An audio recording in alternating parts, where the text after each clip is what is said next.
रामकृष्ण हरी मंडळी, मी तुमचा digital worker direct तुमच्या घरी. आज आषाढी एकादश होती बघा. मग काय मामाच्या इकडे गेलो. बहीण म्हटले जरा डायलॉग म्हणून दाखव तुझं म्हणून. मग काय म्हटलो बघा, रात्रीच आहे की नाही मस्तपैकी इथं फिरायला गेलतो बघा. मी आणि मामाचा पोरगा होतो बघा.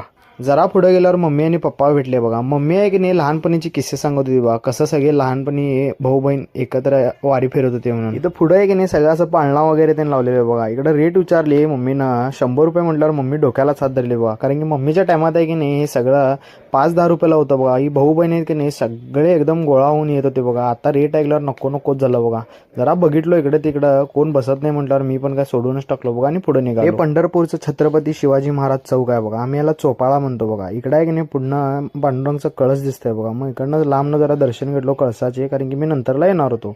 मम्मी आणि पप्पाला मस्तपैकी इथं मसाले दूध पाजवलं बघा. एक नंबर भेटतंय हो. पंढरपूरमध्ये मसाला दूध पिला नाही तर कायच घेतला नाही बघा. पूर्ण पंढरपूर मस्त सजवलेलं बघा. लाइटिंग वगैरे एकदम मस्त केलेले बघा. वारी म्हटल्यावर काय विशेष नाही सोडा. नंतरला 12:30 वाजता आत्याबरोबर आलो बघा. आळंदीपासून चालत आलोय म्हटल्यावर नगर प्रदक्षिणा घालायलाच पाहिजे म्हटले आत्या. मग काय चला म्हटलो.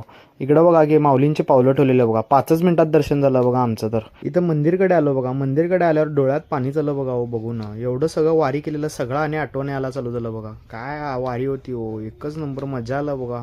पुढच्या वर्षी वारी तुम्ही पण नक्की करा बघा. काम कोणाला नसतंय हो. वर्षातनं नुसतं 10-15 दिवस काढून यायला इकडं काय नसतंय हो. ही जगच वेगळं आहे बघा. दुनिया एवढी शिकवते ना आपल्याला, लय एकच नंबर. वारीत शिकण्यासारखं भरपूर आहे बघा. म्हणून या म्हणालोय तुम्हाला. ज्ञानदेव पायरीचे दर्शन घेतलो बघा आणि पुढे निघालो परिक्रमाला. इकडं तुकाराम महाराजांची पावलं होती बघा घेऊ. काय मस्त वाटत होतं. गर्दी बी फुल होती. रात्री 1 वाजलेले तरी पण गर्दी होती बघा. मग काय आमचं परिक्रमा पूर्ण झालं आणि मी निघालो वापस घरी. असंच वारीचे व्लॉग बघायला माझ्या चॅनलला नक्की फॉलो करा बघा.